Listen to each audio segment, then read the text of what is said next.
दर एका वर्सा पंदराई राबिलाच्या गांवकारी समुदायो कोमदादी आपलो दीस पाळटात. त्या दिसा 1961 1961 वर्सा गोंयकारांक त्या सरकारान गोंयचे जमनीचे हॉक तांचे म्हणून जमीन तांची म्हणून जाहीर केले आनी त्या खातीर तो दीस दर वर्सा पंदरायेर राबिराच्या गांवकारी समुदाय पाळीत आयल्यात. कोणें विचारतलो गांवकारी समुदायांनी वा कोमदादींनी गोंयांत कितें केलां, गोंयांक कितें दिलां, ते बाबतींत हांवें 15वेर हेराल्डाचेर एक लेख बरयला. वॉट हॅव द गांवकारीज ऑर कोमदादीज डन फॉर गोवा. आनी तातूंत हांवें थोड्यो वस्तू म्हणल्या. गांवकारी समुदायांनी वा कोमदादींनी गोंयांक तांची गोंयची जमनीची अस्मिताय दिल्या, लँड आयडेंटिटी, कोंकणी भास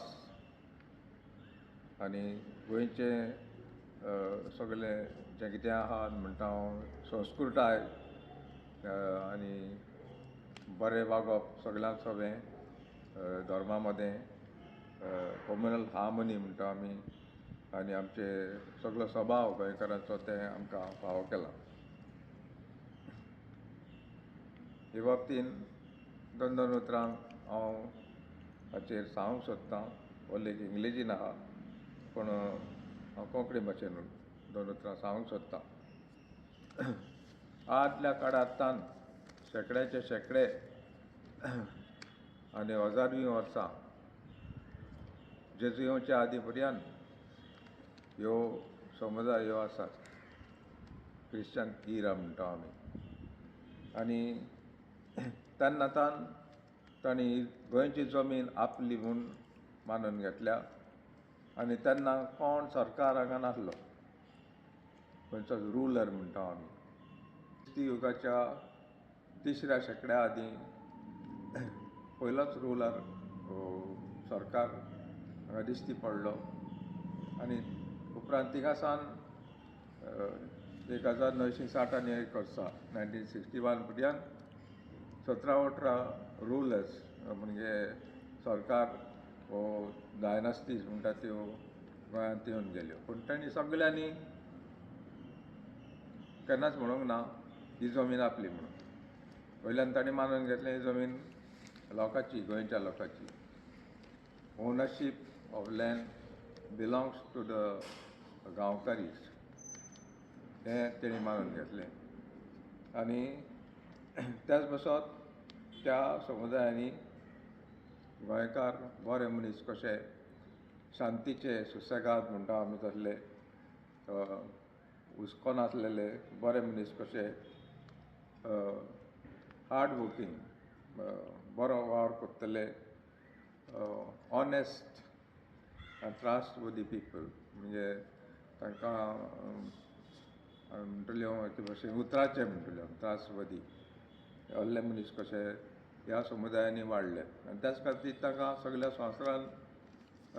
संवसारा वयर तांकां मान आसा आनी तांकां खंय गेले जाल्यार तांकां एके भाशेन येवकार दितात. बरे भाशेन तांकां कामाक सगळें मेळटा. आनी इतलेंच न्हय, सगळीं आमचीं घरां आहा गोंयांत ती जमीन दर एका विलेज कम्युनिटी म्हणटा दर एका गांवकारी समुदायान आमच्या पुर्वजांक दिल्या, आमकां दिल्या. आनी तेन्ना फुडें तांणी 1 रुपया पासून फारीक करूंक नासतलो. आसुरपी पांडुडू आनी कितें कितें म्हणटाले तेन्ना ते आयज ती जमीन लाखांनी करोटांनी विकतात.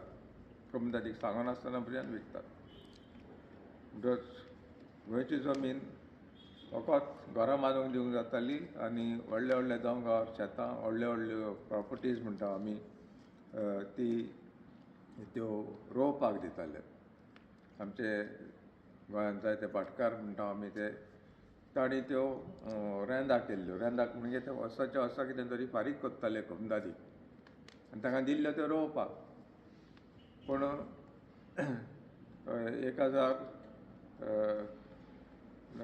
1960 वर्सा उपरांत लँड रेव्हेन्यू कोड म्हणून हाडलो सरकारान आनी तें फॉर्म 114 म्हणून हाडलें.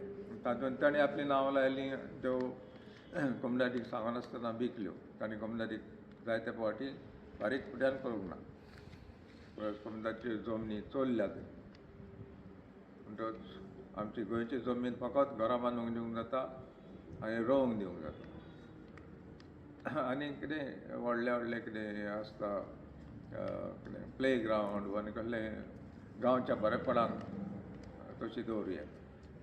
म्हणजे आमी मनांत धरून आमी आमची जमीन सांबाळूंक गरजेची. फुडल्या पिळगांक कितें उरलां आमकां इतली जमीन चोरून चोरून गेल्या ती विकून विकून गेल्या ती आमच्या फुडल्या पिळग्यांक कितें उरलां आमी हो व्हडलो विचार करूंक जाय.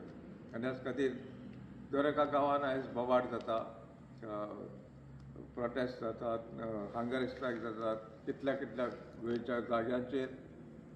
तें जावन आसा कित्याक आमची जमीन चोरून आमकांच तेजे भाशेन जमनीचे मेकळे करतात आनी we are becoming strangers in our own land. म्हणजे आमी मनांत धरल्यार बरें आनी आमचें गोंय राखपाक, जमीन राखपाक हें खूब गरजेचें. सगल्यांनी, गांवच्या लोकांनी, दर एका गांवच्या लोकांनी बरोबर येवन जमीन आमची राखपाची. आतां ही जमीन आमकां तेणी दवरल्या न्हयच फकत घरां बांदूंक आनी आमचे कितें व्हडले व्हडले फुटबॉल कितें कितें गोंय गांवच्या हेका बरेपणाक. पूण तेन्ना तेणी घरां बांदूंक जमीन दिली. ताणें आमच्या गांवांनी रस्ते केले, रस्ते दवरले आनी ते रस्ते तेन्ना गाडे, बैलाचे गाडे वो चलताले. पूण आज त्याच रस्त्याचेर व्हडल्यो बासी आनी दुसरी मोटरां दोनूय वाटांनी चलतात. म्हणटच तांणी त्या काळार जेन्ना बासी नासल्यो, मोटरां नासलीं तेन्ना हे रस्ते दवरलेले ते आयज आमी वापरता. आनी आयज आमकां सांगतात ते रस्ते रूंद करूंक जाय म्हणून. विलेजींनी, गांवांनी जे जंय खरेंच करूंक जाय थिंगा बरें आसा. पूण आतां ते व्हडलें करतलो जाल्यार, रूंद करतलो जाल्यार कितलीं घरां मोडोंक वयतलीं, लोक खंय रावतलो हे विचार कोण करना. 100 मेत्र 10 मेत्र रस्ते करूंक जाय म्हणून सांगतात आमकां. म्हणटच हें सगळें जाणी तेणें दवरलां तें आमी पाड घालता अशें जालें न्हू. हांवें युरोपाच्या देशांनी पट्यान पळयलां भितरल्या गांवांनी फकत एकूच मोटार पास जाता आनी लोक सगळो रात फाटल्यान येता तिल्लोय रावता तो देंवसोर चोडसोर. थंय फाटल्यान 100 मेत्र 10 मेत्र रस्ते ना. पूण आमच्या गोंयांत आमच्या गांवांनी इतले रूंद रस्ते नाका. आमचे सगळे निसणटोन जातलें घरांचें इतले रूंद रस्ते करीत जाल्यार. दुसरें, जेन्ना व्हडले रस्ते जाता तितले व्हडली बिल्डिंगां, व्हडले व्हडले मेगा प्रोजेक्ट्स येतात. पूण आमीच आमचेच पाड घालता जालें न्हू. म्हणटच तें आमी पळोवंक जाय बाबा आमी कोत्ता तें सारकें आसा वो ना तें. आनी कितल्यो वस्तू सांगूं येता. त्या भायर आमची कोंकणी भास आमकां तांणी दिल्या. तांणी दिल्या म्हणजे सगळीं उतरां आमच्या कोंकणी भाशेची 80% म्हणटलो 80% त्या शेताच्या गांव एग्रिकल्चरल मिलियो म्हणटा आमी. शेताच्या समुदायांतली त्या हितूंतली उजवाल्यात. 10% दुसऱ्या भासांची जी आमच्या भाशेन भितर सरल्यात आनी 10% धर्माच्या सेटअप म्हणटा आमी. जी उतरां आमी धर्मान वापरल्यात ती थंय दिश्टी पडटा. सो आमी आमचो गांव गेलो, जमीन गेली जाल्यार कोंकणी भास आमची उरची ना. तें आमी पळोवंक जाय. मागीर गोंयकार आमी आदिसान आमच्यो संवय आहा, इत्स म्हणटा आमी. संवयो म्हणजे ते काजरांक घालता सगळे आमचे भाव भयणी एकठांय जावन थिंगा जें कितें करूंक जाय तितलें एकामेकाक पावताले. ते इतोच म्हणटा आमी. थोडे फावटी आमचे कायदे आसा ते आमच्या संवयांचेर बसयल्ले आहा. आदीं जायते फावटी आमी म्हणटाले, तुमी आयकलां आसतलें की कोण घर विकता जाल्यार पयलीं शेजाऱ्याक सांगूंक जाय. आनी कित्याक शेजाऱ्याक सांगूंक जाय?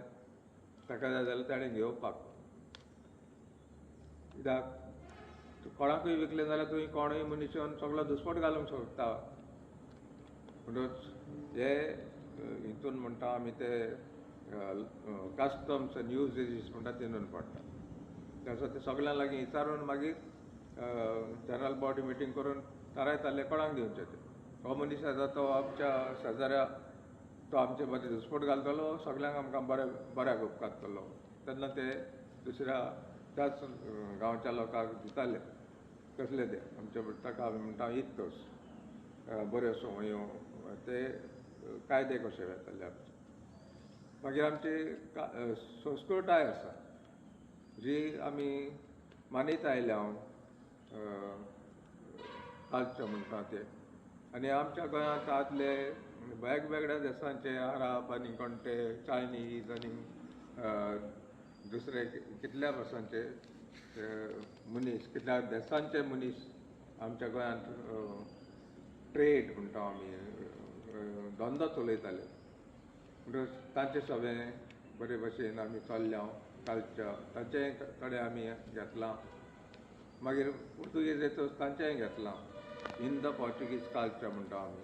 आमचे मांडे आसात, देखणी आसात, ते बरोबर फाद पुर्तुगेजीचे दुसऱ्यो वस्तू आमी मानून घेतल्या. कुर्रीदीं बद्दल इन द पोर्चुगीज कल्चर जालां आमचें. अशेंच आमकां बिल्डिंगाच्या आर्किटेक्चर म्हणटा आमी तातूंत दिश्टी पडटा. आमच्या गोंयांत जायतीं आदलीं घरां आहा जाका कल्चर जंय आमी पळोवंक जाता. Portuguese culture, European culture.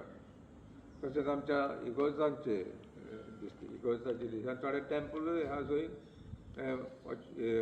European culture थंय आमकां दिश्टी पडटा. मागीर आमच्या जेवणांतूय गेल्या तांच्यो थोड्यो वस्तू बेबिंक आनी दुसऱ्यो वस्तू जेवणाच्या वस्तूंनी. म्हणटच आमी इंटरचेंज ऑफ कल्चर तातूंत आदी ग्रेस जाल्या. आनी हें सगळें आमचें दायज कशें आमी मानून घेता आनी तें आमी सांबाळूंक जाय, अदीक संपूर्ण करूंक जाय आनी आमच्या फुडल्या पिळगांक सगळ्यांनी आमी दिवंक जाय.